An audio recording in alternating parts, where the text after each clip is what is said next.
Hello दोस्तों, स्वागत है आप सभी का आज की हमारी इस वीडियो में। मैं उम्मीद करती हूँ आप सभी अच्छे होंगे और स्वस्थ होंगे।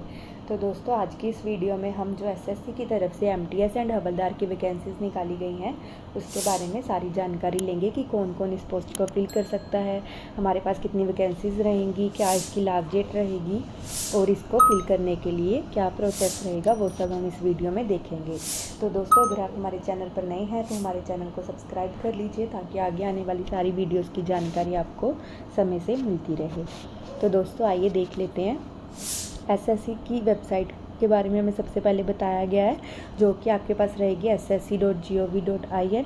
आप इस पर जाकर के ऑफिशियल नोटिफिकेशन चेक कर सकते हैं और इस पोस्ट के लिए अप्लाई कर सकते हैं। उसके बाद दोस्तों, हमें कुछ इंपॉर्टेंट डेट्स के बारे में बताया गया है, जिसमें आपको बताया गया है इस पोस्ट को आप 26 जून से लेकर के 24 जुलाई तक जो है फिल कर सकते हैं। 24 जुलाई रात को 11 बजे तक आप फिल कर सकते हैं। उसके बाद दोस्तों, हमें इस फ़ी पेमेंट की लास्ट डेट बताई गई है, जो कि आपके पास रहेगी 25 जुलाई तक। अगर आप फॉर्म फिल करते समय कोई गड़बड़ कर देते हैं, उसके लिए आपको जो है 3 दिन का करेक्शन टाइम दिया जाएगा, जिसके लिए आपको डेट दे रखी है 29 जुलाई, 30 जुलाई और 31 जुलाई।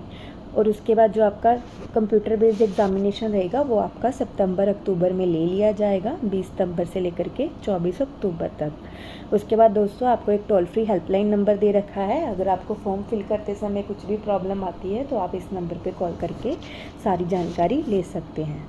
तो आइए दोस्तों, आगे देख लेते हैं। आगे हमें वैकेंसीज़ के बारे में बताया गया है। जो एमटीएस की वैकेंसीज़ रहेंगी, वो जो वैकेंसीज़ अभी कलेक्ट की जा रही हैं, यानी कि उनका कोई भी एक पर्टिकुलर नंबर नहीं आया है। और जो हवलदार की रहेंगी उसके लिए हमें 1075 जो है वैकेंसीज़ बताई गई हैं।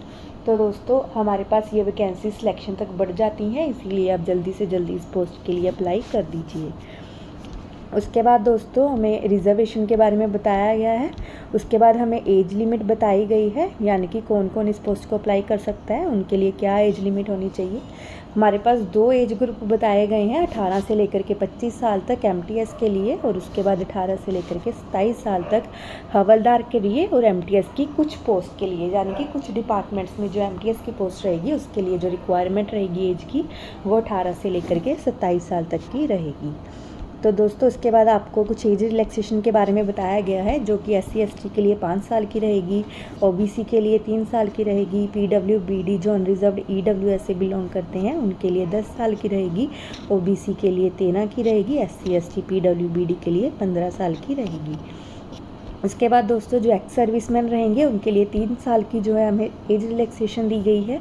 डिफेंस पर्सोनल में भी 3 साल की दी गई है, और जो SC ST रहेंगे डिफेंस पर्सोनल के, उसके लिए हमें 8 साल की रिलैक्सेशन दी गई है।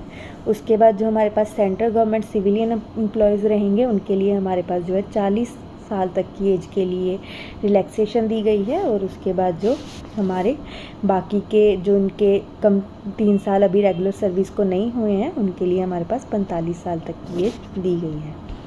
उसके बाद दोस्तों, जो विडोज़ रहेंगी उनके लिए हमारे पास 35 साल तक की एज दी गई है, और जो SC ST में रहेंगी विडोज़ डाइवोर्स वुमेन उनके लिए 40 साल तक की एज रिलैक्सेशन दी गई है। तो दोस्तों, ये आपके लिए एक बहुत ही अच्छा मौका है इस फॉर्म को फिल करने के लिए। आप जल्द से जल्द जो है इस फॉर्म को फिल कर दीजिए। तो दोस्तों, आइए आगे देख लेते हैं।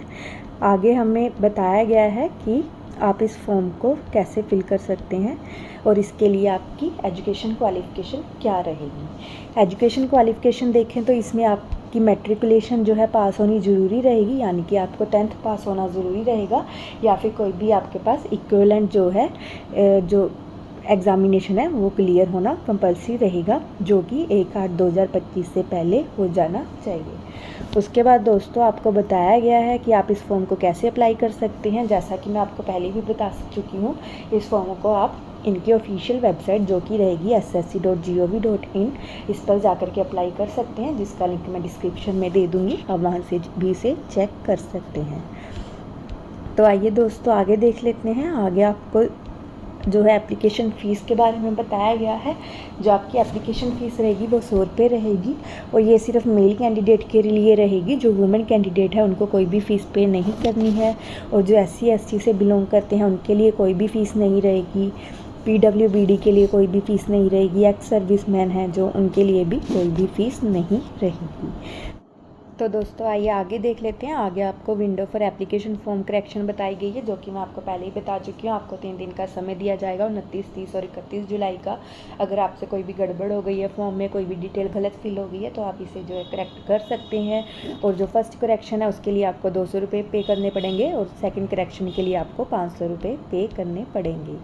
उसके बाद दोस्तों आपको सेंटर ऑफ एग्जामिनेशन बताए गए हैं, जिसमें आप सबसे पहले अपनी स्टेट चेक कर सकते हैं, जो कि आपको मिडल वाले बॉक्स में दे रखी है। उसके सामने जो है आपको आपका जो है सेंटर्स बताए गए हैं, जो भी आपको सबसे सूटेबल लगता है, आपके नियर बाय रहेगा, आप उसे जो है फिल कर सकते हैं। तो दोस्तों उसके बाद आपको जो है स्कीम बताई गई है एग्ज़ामिनेशन की, कि आपका क्या प्रोसेस रहेगा। इसमें जो है आपका एक कंप्यूटर बेस्ड एग्जामिनेशन लिया जाएगा, जो कि 2 सेशंस में रहेगा। इसमें जो आपका फर्स्ट सेशन रहेगा उसमें आपसे जो है mathematical ability and reasoning ability के बारे में पूछा जाएगा।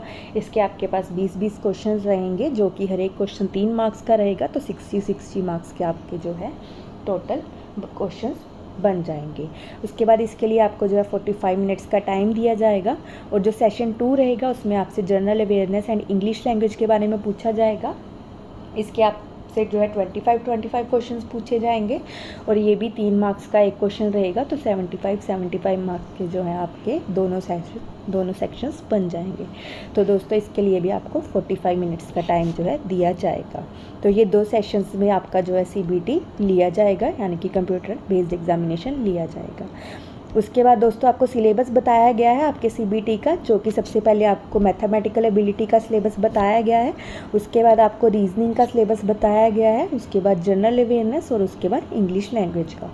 आप यहाँ से जो है सारी डिटेल्स को चेक कर सकते हैं। तो दोस्तों आइए आगे देख लेते हैं। जो कैंडिडेट्स हवलदार की पोस्ट के लिए अप्लाई कर रहे हैं, उनको एक फिजिकल एफिशिएंसी टेस्ट भी देना पड़ेगा, जिसमें आपसे एक वॉकिंग करवाई जाएगी। जो मेल कैंडिडेट रहेंगे उनसे आप 1600 मीटर की वॉक करवाई जाएगी, जो कि आपको 15 मिनट में कंप्लीट करनी पड़ेगी। और फीमेल कैंडिडेट से 1 किलोमीटर की जो है वॉक करवाई जाएगी, जो कि उनको 20 मिनट्स में कंप्लीट करनी पड़ेगी। उसके बाद दोस्तों आपको कुछ फिजिकल स्टैंडर्ड्स भी बताए गए हैं। जो मेल कैंडिडेट रहेंगे उनके लिए जो हाइट रहेगी वो 157.5 सेंटीमीटर तक की होनी चाहिए, और जो चेस्ट रहेगी वो 81 सेंटीमीटर की होनी चाहिए। उसके बाद दोस्तों फीमेल के लिए जो हाइट रहेगी वो 152 सेंटीमीटर की रहेगी, और जो वेट रहेगा वो 48 kg तक का होना चाहिए। दोस्तों जो भी इसमें सेलेक्ट होंगे कैंडिडेट्स, उनका जो है डॉक्यूमेंट वेरिफिकेशन किया जाएगा, और उसके बाद जो है आपकी एक मेरिट लिस्ट निकाली जाएगी, जो भी सिलेक्टेड कैंडिडेट्स रहेंगे। तो दोस्तों ये थी आपकी ऑफिशियल नोटिफिकेशन। मैं उम्मीद करती हूँ आपको इस वीडियो से सहायता मिली होगी, और अगर आपको कोई भी डाउट है तो आप हमें कमेंट सेक्शन में पूछ सकते हैं। तो दोस्तों अगर आपको हमारी वीडियो अच्छी लगी हो तो इसे लाइक और शेयर करना ना भूलें, और हमारे चैनल को सब्सक्राइब कर लीजिएगा। धन्यवाद दोस्तों, मिलते हैं अगली वीडियो में।